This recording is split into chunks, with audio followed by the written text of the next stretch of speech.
My name is Lucy. That year I was 33 years old. In the faint reflection of the train window, I could barely recognize the woman looking back at me. My brown hair was tangled and loose, dark circles sunken deep beneath empty eyes that seemed drained of all strength. The smile I once took pride in was now just a distant memory, no longer appearing on that hollow face. The old suitcase beside me was the only thing I'd brought after 9 years of a marriage that was supposed to be my safe harbor. I gripped the handle gently. It wasn't heavy enough to make me lean, but the weight in my chest felt like the whole sky was pressing down. It was the weight of the days spent belittled, controlled, stripped of the pieces of self-worth I once cherished. Over the station's noisy backdrop, a cold female voice announced, "Train number 307 is arriving at platform number 3. I didn't need to hear the destination. I knew exactly where I was headed. A small town where I was born.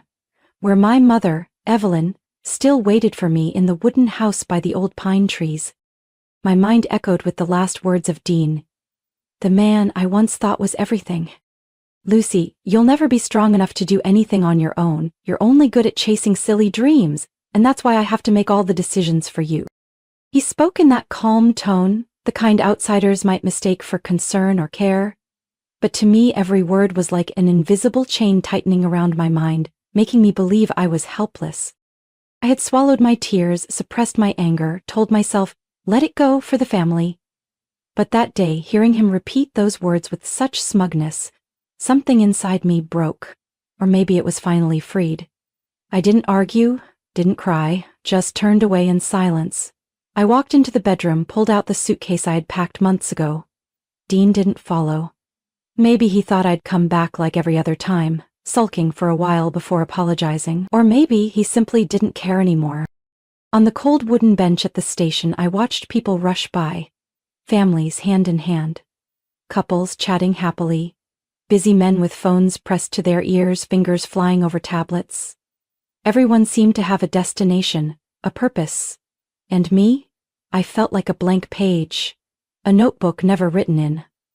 The thought made my lips curl in bitter irony. A notebook. How long had it been since I last wrote? 5 years? 6? Dean always said it was childish, a waste of time. And somewhere along the way I let the words inside me fade into silence. I placed a hand over my chest, feeling my heart beat fast and uncertain. Where was I going? What was I searching for? I didn't really know. I only knew I couldn't stay in that place another second.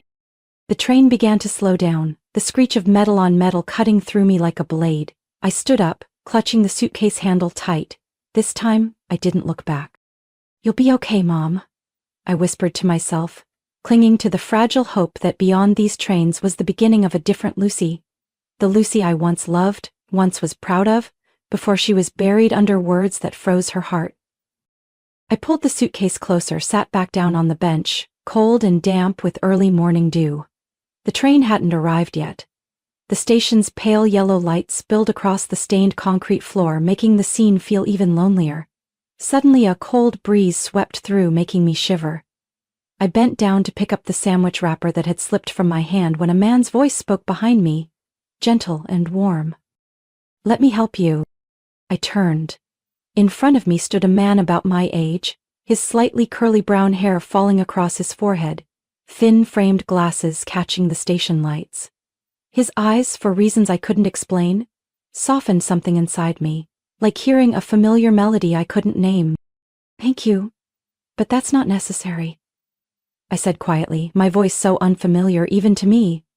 For years Dean had mocked me for speaking too loud, laughing too hard, and gradually I had learned to lower my voice, to suppress my feelings. He bent down, picked up the wrapper, dropped it in a nearby trash can, and turned back with a gentle smile, a smile so kind and sincere it unsettled me. "Lucy, right? Lucy Monroe?" Eyes wide, how did he know my name? I hesitated, then nodded, studying his face more closely. There was something familiar. "I'm Ben Harper. We went to high school together in Cedar Creek, remember?" That name was like a key unlocking a door to my memories. Ben Harper. The skinny boy with oversized glasses who always clutched his books to his chest, sitting at the back of the class. The old image flooded back. The school's narrow hallways with rusty lockers, the laughter of classmates who shoved Ben, scattering his papers, and me, the girl who knelt down to help him gather them, glimpsing his poems about lonely stars in the night sky. Ben Harper.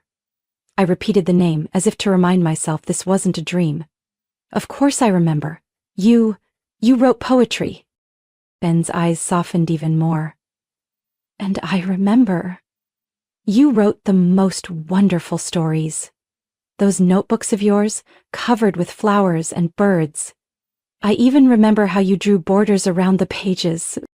Hearing him say that made my heart ache. How long had it been since I'd written anything just for me? I turned away, hiding the flicker of emotion. That was so long ago. Not that long, Ben said, his voice steady, as if he wanted me to believe it. He reached into his coat pocket and pulled out a worn yellow pencil, its tip dulled. I stared at it, hardly able to believe my eyes. Along its side, the faded, slanted words still read, "The best stories begin with courage." You kept it. My voice caught. Yeah? You gave it to me, that day in the hallway. When they tore up my poem, you didn't just help me pick up the pieces. You handed me this pencil and told me it would give me the courage to keep writing. And you were right. It did. Ben opened the backpack beside him and took out a hardcover book with a dark blue cover, the title "The Paper Constellations" printed in shimmering silver letters. Beneath it was the name, Benjamin Harper. I published my first book 10 years ago, Ben said, handing the book to me. This is my third collection. I held the book, my hand trembling with emotion. On the first page, the dedication made my voice catch. For Elm, the one who gave me the pencil that started every story. I looked up at Ben. He stood there, his face calm yet sincere. It had been so long since anyone reminded me I could bring something good into the world. The loudspeaker announced my train's arrival at the station. I glanced at the book, then at the pencil in Ben's hand. A strange feeling crept into my heart. As if I was finally glimpsing a part of myself lost amid the harsh words and quiet resignation. Ben held out the pencil to me. I think it's time it went back to its true owner. I shook my head, smiling softly, tears shimmering in my eyes. No, Ben. It helped you find your voice. Keep it. It still has more stories to tell with you. The train stopped at the platform. I gripped the book tightly. Thank you for remembering and for reminding me. Ben's eyes held a quiet hope. Next time, I'd love to read something written by you. I stepped onto the train, glancing back at Ben one last time before the doors closed. In that moment, I saw the look of trust in his eyes. The look I had longed to see for so many years. The train began to pull out of the station, carrying me along with the screech of metal wheels grinding on the tracks like it was sanding down wounds not yet healed. I sat in silence, pressing my forehead against the fogged window pane. My gaze drifted to the now empty platform, but in my heart lingered the image of Ben. Tall and slender, with his gentle smile and warm eyes that seemed to remind me I had worth, that I had once been a beautiful memory to someone. The announcement of the next stop pulled me back to the present. I lowered my gaze, my hand lightly brushing over the cool hardcover of the book Ben had given me. Amid the swirl of thoughts, I heard slow footsteps approaching. After a moment, a voice spoke. "I'm sorry if I'm disturbing you, but I forgot to give you this." I turned. Ben. I thought I had left him at the station, but he had boarded the train too, or rather, this train was also taking him home to visit his parents. He pulled from his coat pocket a plain brown leather notebook, its edges stitched with fine thread. The train's lights shone on the cover, giving it a simple yet captivating look. He held it out to me, his voice low and sincere.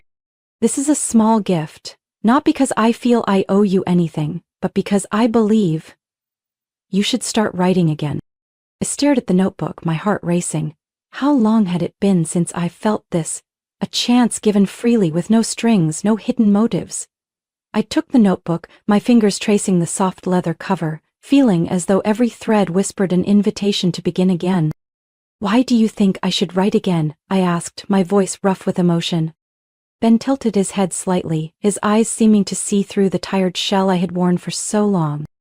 Because I used to read your short stories in our school magazine, and every time I did I thought, if one day I'm brave enough, I'll write like she does.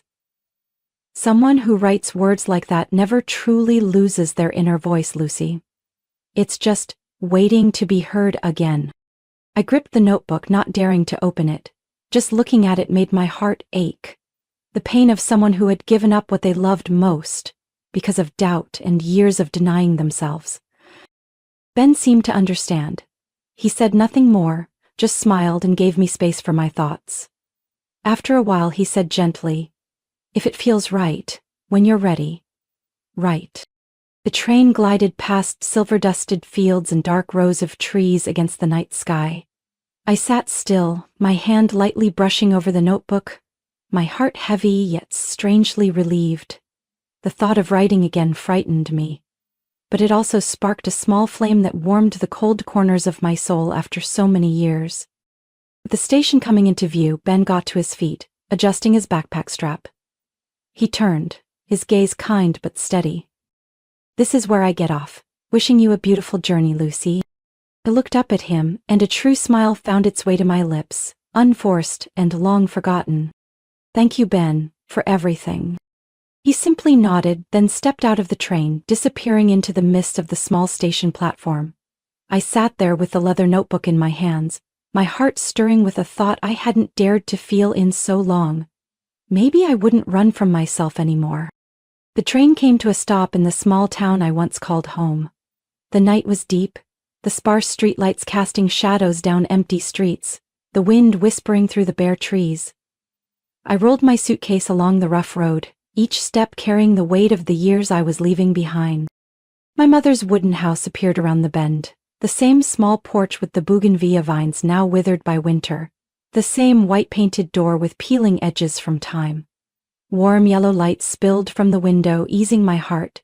For a moment I stayed still on the steps, letting the cold country night air fill my lungs. How many years had it been since I stood here, not as a visitor out of obligation, but as someone truly returning? The creak of the door broke my thoughts.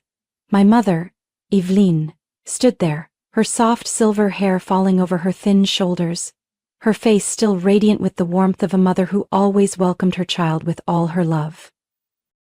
"Lucy, you're here." Before I could say a word, she wrapped her arms tightly around me, as if afraid I might vanish before her eyes. The warmth of her embrace began to melt the ice within me. "I'm home, Mom." My voice trembled, tears falling onto her shoulder, unstoppable. She led me inside. The faint scent of cinnamon filled the familiar space, blending with the aroma of the baked goods she always made in winter. The old armchair, the worn wool rug, the slow-ticking wall clock. Nothing had changed, as if waiting for me to return and complete the unfinished picture of memory. After I had washed up and eaten a little of the soup she had warmed, she pointed to my old bedroom. "Get some rest. Tomorrow morning we'll go to the market, like we used to." Without a word, I entered the familiar room, my heart heavy with memories. Moonlight streamed through the hand-embroidered curtains, bathing the space in soft silver. I sat on the wooden bed, my hand tracing the little carvings I had once scratched in my youth. It all felt like a dream I had long forgotten, now returned with heartbreaking clarity. The leather notebook Ben had given me still lay in my suitcase. I pulled it out, gazing at it for a long while. My hands ached to hold a pen again, longing to let the words speak my heart. I switched on the desk lamp, sat down, and with trembling hands opened the notebook. The crisp white page, the faint scent of new leather, brought a hush to my soul. I picked up a pen, its tip touched the paper, and I hesitated a moment. But then, the words, the sentences that had been waiting somewhere, quietly flowed out. "Today I came home with a suitcase and a heart full of scars. I didn't leave out of hatred, but because I needed to find myself again. In this old room under the soft glow of the lamp, I write these lines hoping that each word will guide me through the uncertain days ahead." The first line felt like unlocking a door long sealed in my heart. The memories, the pain, the forgotten dreams spilled out, taking shape on the page. I wrote about the loneliness of a wife left behind, the long nights wondering if I still had worth. About my mother's eyes, the station, Ben. The old pencil he treasured like a keepsake. I wrote until my hand ached, my eyes stung. Outside, the wind howled through the pines in tune with the beat of my heart. The beat of someone coming back to life after breaking apart. When I set the pen down, I gently closed the notebook, resting my hand on its soft, warm cover. The room seemed filled with new breath, no longer as stifling as in the old days. I pulled the worn wool blanket over my shoulders, drifting into sleep with a light heart. The mornings in my hometown gradually became moments I cherished most. As the first sunlight filtered through the curtains, I sat at the small table by the window, with a steaming cup of tea, opening the brown leather notebook, and letting the pen lead the way. The white pages now began to fill with words poured from the depths of my heart, about youth that had slipped away, about the silent days in a house that once felt like home, about the yearning to find myself again. Ben kept calling often, his voice steady and kind, just as it was that first day we met again. He sent me books, poetry, novels, collections of short stories. He said, "I believe you'll find yourself in these." Every time a book arrived, I felt a new strength to pick up the pen. We didn't talk much, didn't make promises, but every call, every message from Ben felt like a small light, guiding me back to the passion I thought had died out. I began submitting my short stories, my essays, to local literary magazines and small websites. The first rejection letter came, and I sat on the porch for a long while, watching the rain patter on the old tin roof. But then I remembered what I had once written, about the courage to begin, about myself, about the days when I was a little girl named Lucy who dared to dream in cold school hallways. The second, third, then fourth rejection followed. At first, my heart twisted with each one. But strangely, with each letter I wrote more eagerly, as if the words were my way of proving to myself I was still here, still strong enough to follow what I believed in. Then one afternoon, as I was trimming the bougainvillea vines with Mom, the phone rang. On the other end was the voice of an editor from a literary magazine I had long admired. "We'd like to publish your piece in our upcoming issue." The old porches truly touched our hearts. I had remained rooted under the afternoon sun, my heartbeat loud and unsteady. It wasn't a major publication, but for me, it felt like my voice had finally been heard again. Mom looked at me, her gentle smile bringing tears to my eyes. "You see, the little girl who once sat on this porch creating worlds with her imagination has found her pen again." In the days that followed, I kept writing, kept submitting my work, and even though most responses were still rejections, every piece that was published made me feel stronger. One evening, as I sat rereading my manuscript at the table, the phone rang. The caller ID showed a name I had tried to forget, Dean. I hesitated, then answered. "Lucy, it's me." His voice was hoarse, a mix of pleading and exhaustion. "I've thought a lot. Come back. We can start over. I know you still need me. I'm still the one who understands you best." I stayed silent, listening to every word. For years, I had longed to hear him speak to me that way, without arrogance, without criticism. But now, hearing it, I felt only a strange sense of relief. "Dean," I replied, my voice calmer than ever, "you don't understand me. You only understand the version of me you wanted to see. I left to find myself and am on that path now. I'm not coming back." There was silence on the other end. I could hear his heavy sigh, but I wouldn't let my heart grow weak again. I ended the call, and for the first time my hands didn't tremble as I set the phone down. Outside, the night drifted by peacefully, the stars sparkling as if watching over me, witnessing each step I took to return to myself. The months after that final call from Dean passed more lightly than I expected. I kept writing, kept sending my work out, and gradually received more positive feedback. Every morning, waking in my old room with sunlight streaming across the wooden floor, my heart felt less heavy. The nightmares of those years under control gave way to gentle dreams of books, words, and smiles I had once forgotten. One early autumn day, as the leaves began to change on the trees around town, Ben called. His voice was still warm, but this time with a hint of hesitation, as if holding back something important. "Lucy." "I thought a lot before calling today," he said, his tone deeper. The university here is looking for someone to teach an introductory creative writing class. I mentioned you during a meeting. They want to meet you. That is, if you feel ready. I froze for a few seconds. Me? The woman who had been silent for so many years, who had lost her voice, now invited to help others find theirs? Ben, I don't have a teaching degree. I'm not a professor or a real author. You're exactly right, Lucy, he interrupted, his voice steady. You have what students need most, real experience, and the courage to stand up from where you thought you'd fallen. Think about it. That night I tossed and turned. In the end, as the night breeze whispered outside my window, I knew I didn't want to hide anymore. The meeting with the department chair took place in a room filled with old books and the scent of pine wood. I spoke of my writing journey, of the rejections, of the trembling hand that hit send, of the small joys when something was accepted. The conversation wasn't a formal interview, but like two kindred spirits sharing their love for literature. By the end, I was invited to start a trial course for 8 weeks. The class was small, just 10 students of all ages and backgrounds. There was a shy freshman, a single mom rediscovering an old passion, a retired man holding a pen for the first time. Every story was its own world, and I found I loved this work more than anything. I loved seeing the light in someone's eyes when they found the right words. Loved how people slowly began to trust their own voice. Ben remained by my side, never pushing, never rushing.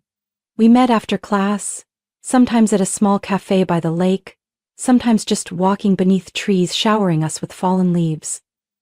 There were no promises, no fancy words.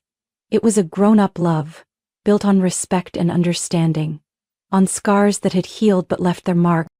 One afternoon, as I adjusted my lesson plan by the window, Ben appeared with his familiar smile and a brown envelope. I wanted you to see this, he said, placing it in my hands. Inside was the print of my first book cover, The Suitcase, accepted by a small state publisher after an editor read some of my pieces in a magazine.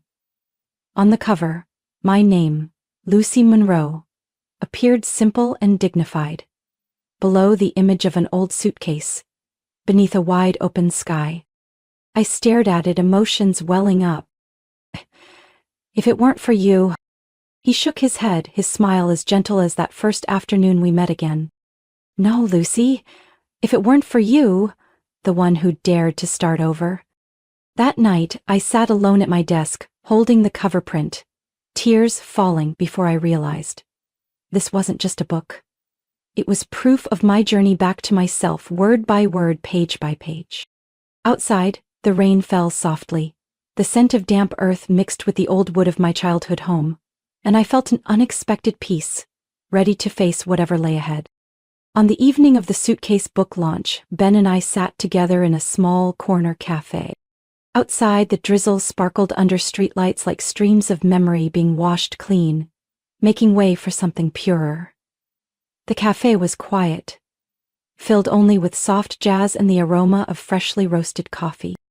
Ben pulled a small velvet box from his coat pocket, setting it gently on the table. Lucy. His voice was warm but carried a slight tremble I had never heard before. I know you don't want to tie yourself to official promises. I respect that, and I love that about you, the part of you brave enough to say what you want.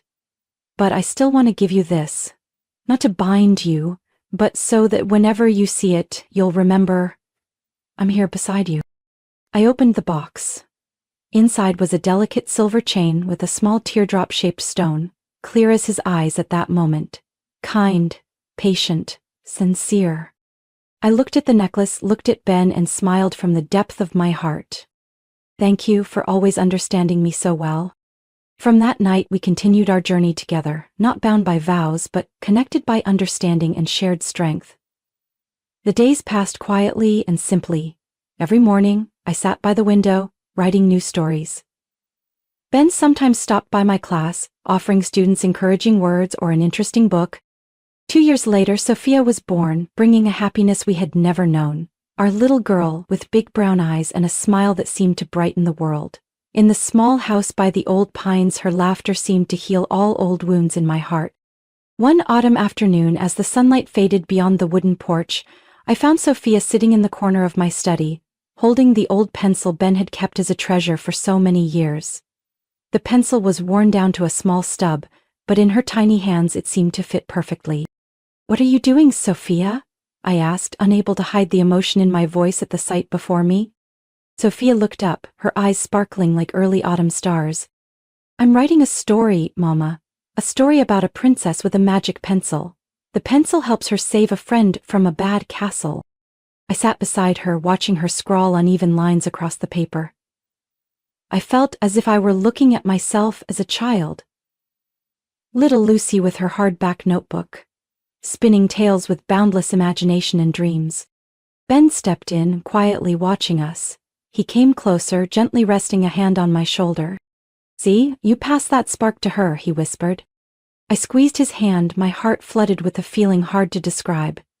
It wasn't loud joy but a deep peace, the kind that comes to someone who knows they've weathered the storm and now stands in a home, built from each word, each brick, each shared laugh. Outside, the autumn breeze played through the pines, golden leaves falling softly on the porch. I looked out the window, silently grateful for every person and moment that had touched my life, even the pain, because without it, I wouldn't have this day. The little pencil in Sophia's hand was now a symbol of a journey that continues, of hope, of love that needs no fanfare but endures. And I knew, whatever challenges lay ahead, I would stand strong. What do you think of Lucy's journey and the choices she made? Share your thoughts below. And don't forget to follow the channel for more inspiring stories about love, family, and life.